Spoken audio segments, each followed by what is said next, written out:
خیلی ها میگن تاثیر سیارات روی زندگی ما خرافات و سیارات هیچ تاثیر روی زمین و روی انسان ها ندارن، اما من میخوام توی همین ویدیو با یه سری از مقالات علمی بهتون نشون بدم که کوکب ماه یا قمر سیاره زمین چه تاثیر زیادی روی ما و خلق و خوی ما و حتی روی وضعیت کره زمین میذاره.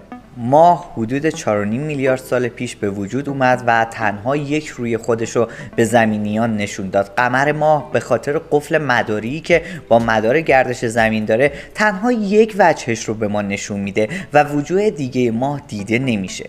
همچنین ماه روی خواب و خوراک ما هم تاثیر میذاره. مثلا توی همین مقاله علمی نشون داده شده که ماه میتونه روی کیفیت خواب ما تاثیر بذاره. در زمانهایی که ماه کامل، کیفیت خواب و میزان خواب بسیار پایینتر میاد و در زمانهایی که ماه نو زیاد میشه افراد بسیاری رویا میبینن و کیفیت خوابشون میره بالاتر.